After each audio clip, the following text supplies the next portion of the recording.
আজকে পটলের পুর বানাবো। উপরের অংশটা বের করে নিব, হালকা, বেশি বের করবো না, হালকা বের করে নিব। চুকলাটা এভাবে বের করে নিব। পটলের সবুজ অংশটা ভালো করে বের করে নিয়েছি। এখন পটলের বুটুটা কেটে নিব।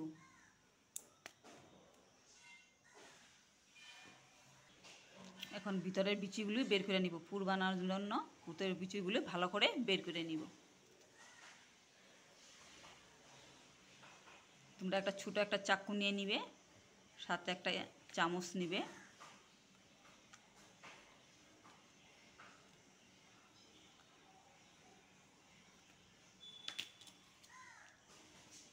চামচ দিয়ে এইভাবে ঘুরিয়ে এইভাবে বের করে নিবে।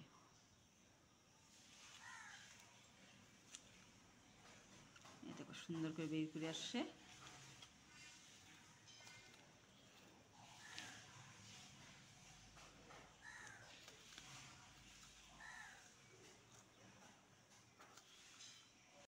এইভাবে বের করে নিবে।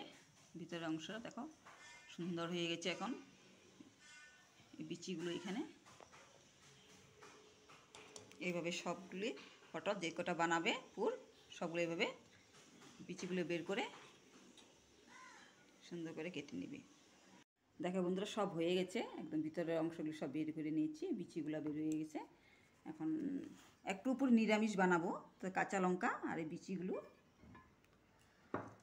আর জিরা ধনিয়া গুঁড়োটা পিষে নিব গ্রাইন্ডারে। কড়াই গরম হয়েছে, উপরের চুচাগুলো সব শিলে নিয়েছে। এখন কড়াইতে তেল দিব। কড়াইতে তেল দিব।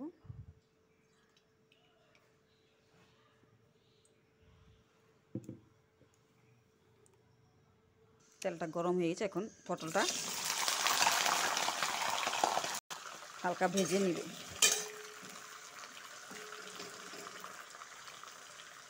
বেশি কাড়া ভাজবো না, হালকা ভেজে নিব। পটলটা নামাবো, ভাজা হয়ে গেছে। একদম কাড়া ভাজবো না। সাথে পটলের বুটুগুলো ভেজে নিয়েছি,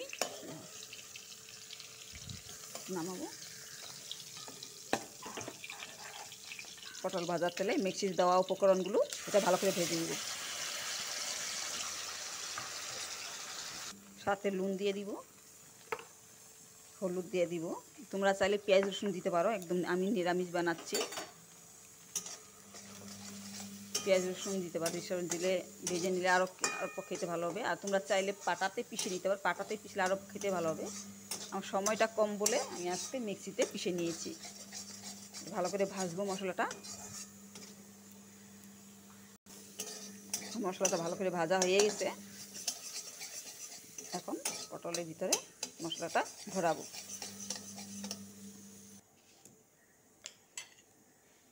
এখন পটলে এভাবে মশলাটা ভিতরে ভরাই নিব।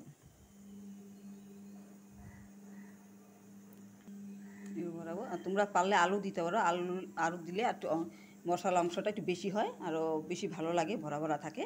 আজকে আলু বাড়িতে ছিল না বলে মশলাটা শুধু ভেজেছি। আর একটু দিব। এভাবে সবগুলো পটল মশলাটা ভালো করে ভরাই নিব। পটলটারে ক্যাপ প্রায় দিব, মশলার সাথে এভাবে ঢুকাবো। এভাবে সবগুলো এভাবে ক্যাপ পরাই দেব। মশলাগুলি পটলের ভিতরে ভালো করে ভরিয়ে নিয়েছি। এখন আবার কড়াই গরম হয়ে গেছে, একটু তেল দিব। এখন তেল বেশি দিব না, অল্পই দিব। তেলটা গরম হয়ে গেছে। এখন তেজপাতা দুটো দিব আর শুকনো লঙ্কা দুইটা দিব। একটু ভালো করে লাল লাল করে ভেজে নিব। এখন পাঁচফোড়নটা দিয়ে দিব।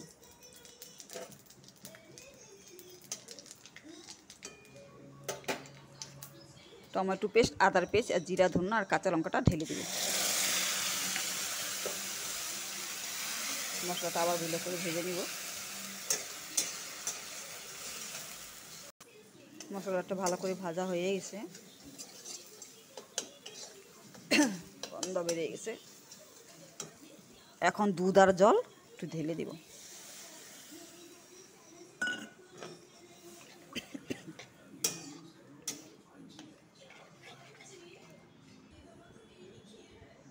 মশলা ভরা পটলগুলো এক এক করে ঢেলে দেব।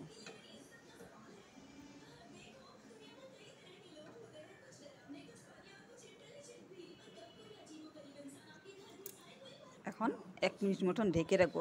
সিদ্ধ হয়ে গেছে, একটু হালকা সিদ্ধ হবে, এটা 1 মিনিট মতন ঢেকে রাখবো। এখন উঠাই দেখবো, এই দেখুন ঝোলটা শুকিয়ে গেছে, এখন সুন্দর সিদ্ধ হয়ে গেছে। নামাবো, হয়ে গেছে। এইভাবে পটলের পুর দিয়ে মাখা মাখা ঝোল বানিয়ে খাবে, খেতে দুর্দান্ত টেস্টি হবে।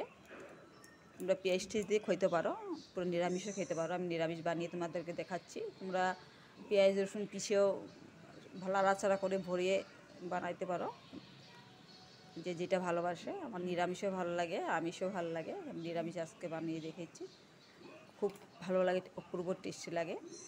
তোমরা বানাই খাবে এভাবে। হয়ে গেছে, নামাবো। এখন একটু ঝোলের মধ্যে, আগে নুন দেওয়া ছিল, ঝোলের মধ্যে একটু লবণ দিয়ে দিব, বেশি দিব না, মশলাতে নুন দেওয়া আছে। হয়ে গেছে।